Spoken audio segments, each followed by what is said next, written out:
Hello friends. इस video में हम बात करेंगे हाउ टू रिवाइज इफेक्टिवली, मतलब रिवीजन। देखो, किसी भी पढ़ाई का एक बहुत ही इंपॉर्टेंट पार्ट होता है रिवीजन। हम सभी को पता है कि पढ़ाई करना एक पार्ट है, बट उसको इफेक्टिवली रिवाइज करने का मतलब याद रखना। ठीक है, तो इफेक्टिव रिवीजन के लिए हमें क्या चाहिए? मैं डॉक्टर प्रवीण कुमार गुप्ता MBBS और MD करने के बाद दिल्ली में प्रैक्टिस कर रहा हूं और अपने स्टूडेंट्स के लिए, प्यारे स्टूडेंट्स के लिए अगेन मैं एक वीडियो के साथ आज रेडी हूं, हाउ टू रिवाइज इफेक्टिवली। इस वीडियो में हम तीन चीजों के ऊपर बात करेंगे, सिर्फ तीन चीज। और नंबर वन रहेगा साइंस। साइंस क्या कहता है रिवीजन के बारे, साइंस क्या कहता है पढ़ाई करने के बारे। सेकेंडली हम बात करेंगे रिसर्च, मतलब बहुत सारे रिसर्च हुए हैं कि लोग भूलते क्यों हैं और भूलना क्या एबनॉर्मल है, नॉर्मल है, और बहुत लोग ज्यादा भूलते हैं, कुछ लोग कम भूलते हैं, ऐसा क्यों। थर्डली मैं कुछ पर्सनल एक्सपीरियंस आपसे साथ शेयर करूंगा कि मेरे साथ क्या हुआ था और मैं कैसे भूल रहा था, उसको मैंने अपनी लाइफ में कैसे बेटर किया। ठीक है, शुरुआत करते हैं एक बड़ा अच्छे एग्जाम्पल के साथ, और ये एग्जाम्पल आप सभी को बहुत पसंद आएगा। इस फोटोग्राफ को देखो, दिल टूट गया है। बहुत लोगों का, ईमान से बोलना, बहुत लोगों का दिल टूटा होगा, मानते हो? पर दिल टूटने के बाद दिल उस घटना को भूल के आगे भी बढ़ चुका है। मतलब ये हुआ कि जब हम कोई भी घटना से आगे गुजरते हैं और वो घटना अगर हमारे शरीर के लिए, दिमाग के लिए अच्छा नहीं है, तो कुदरत ने, भगवान ने हमें ऐसा बना के भेजा है कि हम वो घटना को भूल जाएं। ध्यान रखना, भूल जाएं। मतलब भूलना पैथोलॉजिकल, मतलब बीमारी नहीं है। बहुत लोग कहते हैं कि मैं भूलता बहुत हूं। कभी ना कभी आपके लाइफ में ये बहुत ही अच्छा रोल प्ले करेगा, बिकॉज आप एक दुखद घटना को भी भूल जाएंगे। मतलब ये हुआ कि जब आपका दिल टूटा था और आज के दिन जब आपका दिल बन गया है, आपने उस घटना को भूल चुके हैं और आगे बढ़ गए हैं। ध्यान रखना, मैं वापस बोल रहा हूं, भूलना गलत नहीं है। भूलना एक नॉर्मल और स्वाभाविक, नॉर्मल नेचुरल फिनोमिनन है।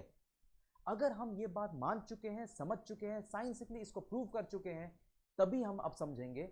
आप मुझे पूछोगे, सर ये तो समझ में आ गया कि दिल टूट गया, हम भूल के आगे बढ़ गए, तो अच्छी बात है, बट हमारे साथ क्या हो रहा है कि हम पढ़ाई भी भूल रहे हैं।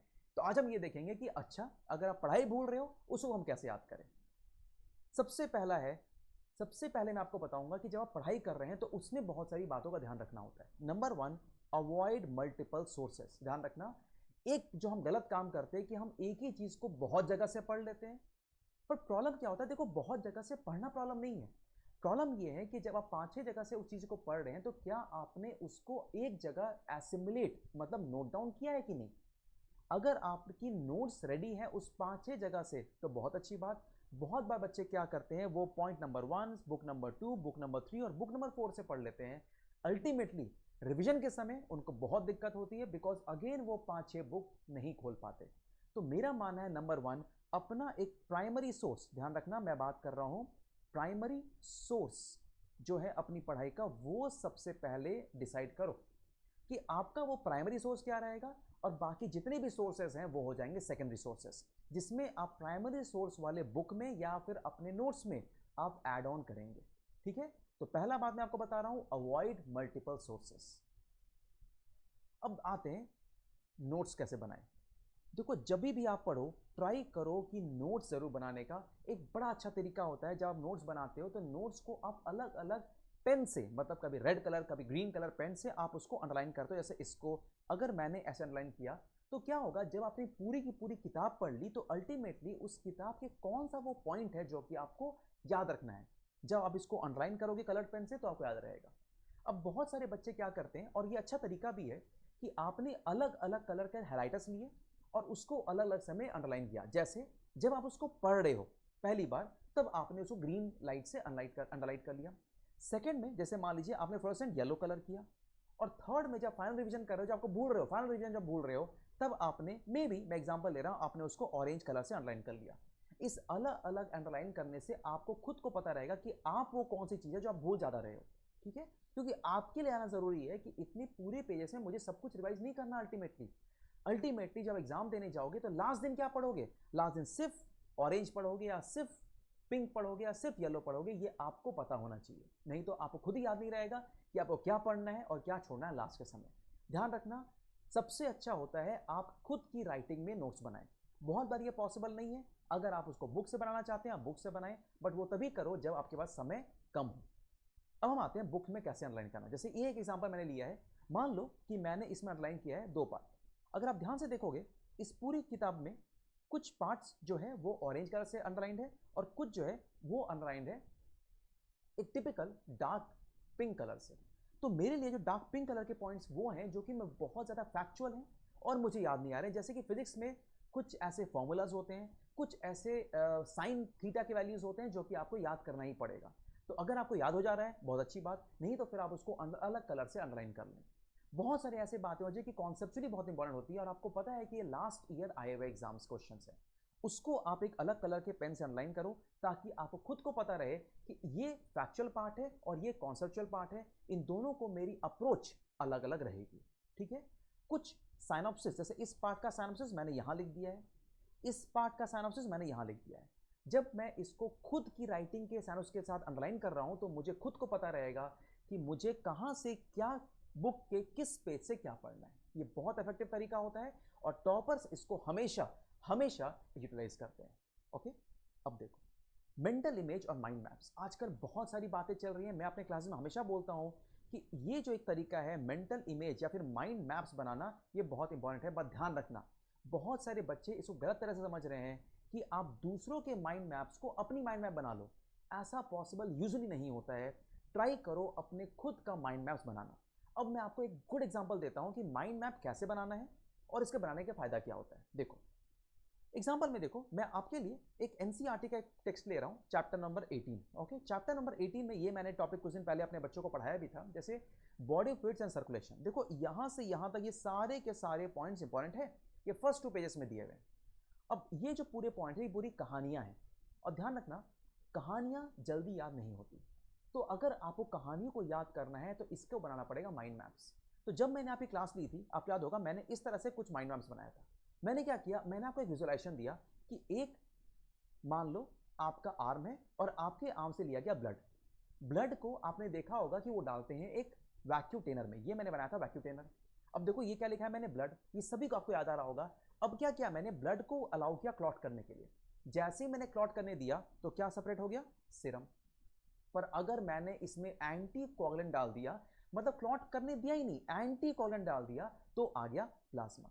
मतलब इस जब आप इमेज को देखोगे तो आपको खुद ब खुद याद हो जाएगा कि हाँ, अगर किसी ने मेरा ब्लड लिया है उसको किस वैक्यूम टेनर में डाला और डिपेंडिंग अपॉन दैट या तो सीरम निकलेगा या फिर प्लाज्मा निकलेगा। द मोमेंट आपको याद हो जाएगा तो automatically difference of serum and plasma automatically याद हो जाएगा।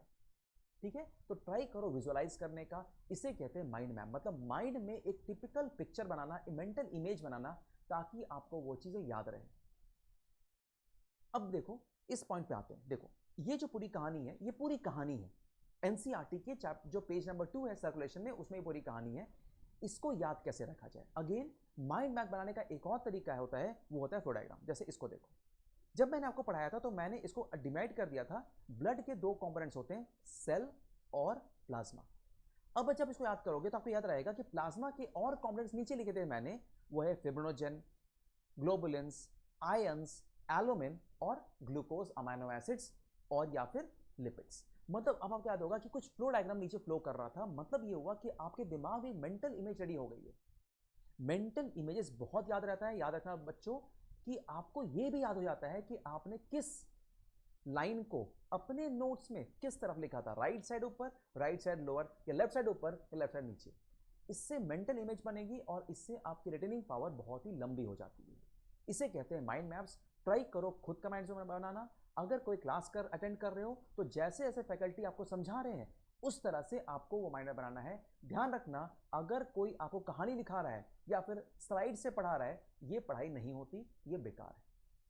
आगे बढ़ते हैं। अब हम आते हैं रिवीजन कैसे करें। ये तो हुआ। अब देखो मैं आपको सबसे पहले बता रहा था कि पढ़ाई कैसे करें, बिकॉज बहुत बार हम ये गलत खा जाते हैं कि हमने फर्स्ट पढ़ाई अच्छे से नहीं करी। अगर फर्स्ट पढ़ाई अच्छे से नहीं करोगे तो रिवीजन कैसे करोगे। इसीलिए मैंने आपको सबसे पहले समझाया कि पढ़ाई के लिए कुछ इंपॉर्टेंट पॉइंट्स कैसे आते हैं। अब एक जो है वीकली टाइम टेबल बनाना है हमें। देखो इस वीकली टाइम टेबल में आपको अगर पता है कि मैं कुछ टाइम रहूंगा ही नहीं घर में, मैं रहूंगा स्कूल में या फिर मुझे जाना है किसी काम के लिए, तो उस पार्ट को आप ऑटोमेटिकली यहां पर क्रॉस कर दो। मतलब मैं देखो मंडे ट्यूसडे वेडनेसडे करके मैंने टाइम टेबल बनाया है और मॉर्निंग का पार्ट को डिवाइड किया है, आफ्टरनून डिवाइड किया है और इवनिंग डिवाइड किया है। एक दिन में 24 आवर्स होते हैं, यूजली मैंने आपको लास्ट में बता चुका हूं कि 12 घंटे पढ़ाई करने की जरूरत होती है और उसको पढ़ाई करने के तरीके क्या है वो आप लास्ट वीडियो में देख सकते हैं। अब देखो, मान लो कि मुझे पता है कि मैं 9 से 10 या 10 से 11 या 11 से 12 इस 3 पार्ट में पढ़ाई नहीं कर सकता बिकॉज मेरे कुछ पर्सनल रीजंस हैं। द मोमेंट आप इस पॉइंट को स्ट्राइक आउट करोगे आपको खुद ब खुद समझ में आ जाएगा कि आपको कितना टाइम बच गया है पढ़ाई करने के लिए। इसमें आप यूजुअली क्या करते हैं बच्चे कि शाम के समय यहां पर करते हैं रिवीजन, और ये बहुत अच्छा तरीका है। रात में रिवाइज करके सो जाना बड़ा अच्छा तरीका होता है। तो मॉर्निंग में क्यों हमारा माइंड फ्रेश होता है, तो मैं यहां पर कुछ फ्रेश पढ़ूंगा। जैसे यहां पर मैं बायोलॉजी पढ़ूंगा, फिर 1 घंटे बायोलॉजी पढ़ा, इसको मैंने 1 घंटे आगे पढ़ा दिया बायोलॉजी का, कुछ एक पार्ट आपको लिखना पड़ेगा। उसके बाद 12 से 1 जब मेरी बायोलॉजी के बाद मेरी ब्रेक आ गई, तब मैं यहां पर पढ़ूंगा केमिस्ट्री, केमिस्ट्री और केमिस्ट्री। फिर मेरे पास ब्रेक आ गया तो मैं यहां पर 3 से 4 बजे तक सोऊंगा। आगे फिर से मैं यहां पढ़ूंगा फिजिक्स, फिजिक्स और फिजिक्स का कौन सा पार्ट आपको यहां पर लिखना पड़ेगा। Don't write a broad topic, write a topic that you must revise. ध्यान रखना, एक दिन के 12 घंटे के पढ़ाई में 2 घंटे रिवीजन के लिए आना ही आना चाहिए। अगर 2 घंटे रिवीजन नहीं आ रहा है तो आप ऑटोमेटिकली भूलना शुरू कर दोगे, बिकॉज हमारा दिमाग एक पेन ड्राइव की तरह है। अगर स्पेस कम होगा तो आगे की चीज अंदर घुसने के पहले बोलेगी पुरानी चीज हटाओ। इसीलिए बाकी चीज को आपको रिवाइज करके कॉम्प्रेस करना है ताकि नई चीजों को आप आराम से एसिमुलेट कर पाओ। ठीक है, तो टाइम टेबल बनाना जरूरी है और उस टाइम टेबल में आपको लिखना पड़ेगा किस टाइम पे आप रिवीजन करना चाहते हो। कब रिवीजन करना चाहिए ये भी बताऊंगा थोड़ी देर में। अब हम आते हैं इस पार्ट में जो कि मेन पार्ट है मेरे आज के डिस्कशन का, फर्स्ट रीडिंग। मैं आपको एग्जांपल के साथ समझाना चाहता हूं कि टाइम टाइम क्या होना चाहिए और टाइमिंग क्या होना चाहिए। अब इन दोनों के बीच में डिफरेंस क्या है। जैसे फर्स्ट रीडिंग मान लो कि मैंने किया पूरे मिला के 8 घंटे में, 8 आवर्स में। ठीक है, जब मैं इसको फर्स्ट रिवीजन करूंगा, ध्यान रखना रिवीजन, तो इसका 1/4 टाइम लगना चाहिए। 1/4 का मतलब है ये 2 आवर्स का रिवीजन होना चाहिए, 2 आवर्स का रिवीजन होना चाहिए। अब ये बात है कि टाइमिंग ऑफ रिवीजन क्या होना चाहिए। ध्यान रखना, अगर आपने इसको पढ़ा है डे 0 पे, डे 0 मान लो इसको, तो ये जो है डे 1 पे रिवीजन आ जाना चाहिए। बिकॉज अगर आपने 24 घंटे के अंदर फर्स्ट रिवीजन नहीं किया तो अगला रिवीजन करने के लिए आपको टाइम बहुत ज़्यादा लगेगा। तो आपकी फर्स्ट रिवीजन 24 घंटे के अंदर आनी ही चाहिए। बहुत बार बच्चों को लगता है कि सर अगर हम 24 घंटे के अंदर वापस रिवीजन करेंगे तो नया चीज़ कब पढ़ेंगे। एक बात ध्यान रखना, रिवीजन आपको फर्स्ट रिवीजन अगर आप नहीं करोगे तो जब सेकेंड बार पढ़ोगे तो उतना ही समय लगेगा। इतना समय हमारे पास नहीं होता। अगर आपने रिवीजन का टाइम छोड़ दिया तो 1+1 उतना ही समय लगेगा, पर अगर आपने रिवीजन कर दिया तो 1+1/4 टाइम लगेगा। 1/4 कैसे, बिकॉज मैं बता चुका हूं फर्स्ट रिवीजन 1/4 टाइम में लगेगा। अब क्या करो, सेकेंड रिवीजन, सेकेंड रिवीजन में जो टाइम है अगेन 1/4 से ये 1/8 हो जाना चाहिए। मतलब अगर 8 घंटे की पढ़ाई को मैंने फर्स्ट रिवीजन किया 2 घंटे में, तो ये 1 घंटे में रिवीजन हो जाना चाहिए। और अगला जो रिवीजन है मतलब थर्ड रिवीजन, अगेन जो थर्ड रिवीजन है यहां पर हाफ आवर, और फाइनल रिवीजन हाफ आवर या फिर डिपेंडिंग अपॉन क्या इंपॉर्टेंस है 15 मिनट्स में भी रिवीजन कर सकते हो। जो फाइनल रिवीजन है मैं ये बात कर रहा हूं, फाइनल रिवीजन मतलब before the exams, before the exams. अब ये कब करना चाहिए, अगर आपकी फर्स्ट रिवीजन की डेट आई है डे 1 पे, ध्यान रखना, तो सेकेंड रिवीजन आपकी फर्स्ट वीक पे होनी चाहिए। फर्स्ट वीक मतलब 7 डेज बाद, इसको मैं क्लियरली लिख रहा हूं, यहां पर आना चाहिए 7 डेज। इसके बाद फर्स्ट मंथ में आना चाहिए, और जब फाइनल रिवीजन है ऑब्वियसली ये आना चाहिए जस्ट बिफोर द एग्जाम, मतलब जो main week of the exam है उस समय होना चाहिए ये फाइनल रिवीजन। जितनी बार रिवीजन करोगे बॉयज उतना अच्छा याद रहेगा। ये एक ट्रुथ है, मैं कोई नया चीज नहीं बता रहा हूं, बस आपको बता रहा हूं कैसे इफेक्टिवली रिवाइज किया जाए। आपको हर बार लगेगा इतना रिवीजन करोगे तो नया कैसे पढ़ोगे। मेरी बात मान लो, एक बार रिवाइज करके या पढ़ के ना किसी को याद हुआ है ना किसी को याद रहेगा, बिकॉज मैं आपको पहले ही समझा चुका हूं भूलना एक नॉर्मल फिनोमिनन है, और भूलें तो अच्छा, ना भूलो तो बहुत कष्ट में रहोगे। ठीक है, आगे अब आते हैं कुछ ऐसे वोलाटाइल टॉपिक्स होते हैं जो कि हम बार बार भूलते हैं। जैसे साइंटिफिक के नाम, मतलब जो साइंस के जो मेन साइंटिफिक जो लोग आए हैं जिन्होंने रिसर्च किया है उन साइंटिस्ट के नाम। तो उन वोलाटाइल टॉपिक्स में जैसे कि कोई साइंटिस्ट का नाम हो गया, या फिर मेरे लिए बहुत सारे ऐसे फॉर्मूला होता था जो मैं भूल जाता था, खासकर केमिस्ट्री के ऑर्गेनिक इनऑर्गेनिक के फॉर्मूलाज मैं भूल जाता था। उस सारे फॉर्मूलाज को एक बड़ा अच्छा तरीका होता है इस तरह के छोटे स्लिप्स में अपने सभी टेबल में डाल दो। अगर आपकी ट्रैवलिंग ज़्यादा है तो आप एक नोटबुक बनाओ, स्पाइरल बाउंड नोटबुक ले लो, और इसको बहुत छोटी नोटबुक रखो ताकि आप इसको अपने बैग में या पॉकेट में रखो और इसको रिवीजन करते जाओ। जितनी बार देखोगे इफेक्टिवली आपके दिमाग में एक इम्प्रिंट हो जाएगा कि हाँ इसको मैंने राइट साइड या लेफ्ट साइड लिखा था। ध्यान रखना ये बहुत इफेक्टिव तरीका होता है। इवन दो आपको लगेगा कि अगेन इसकी अमाउंट बढ़ रही है, बट यही वो एक तरीका होता है जहां टॉपर्स आपसे आगे बढ़ जाते हैं। और वो एक रिसर्च का प्रूवन फैक्ट है कि ये these two are the best way कि कैसे आपका रिवीजन करना चाहिए। अब हम आते हैं रिवीजन का समय क्या होना चाहिए। पर्सनली मेरे लिए सबसे अच्छा तरीका होता है जब मैं 12 बजे रात में सोने वाला हूं, जब मैं I am going to sleep. Because when I am going to sleep and I am on my bed, so मेरे दिमाग में बहुत सारे ख्याल आते हैं। उन सारे ख्यालों को हटा देने का और पढ़ाई करने का बेस्ट तरीका होता है हम करेंगे आंख बंद और अपने दिमाग में जो भी हमने पढ़ा है दिन भर वो हम रिवीजन करेंगे।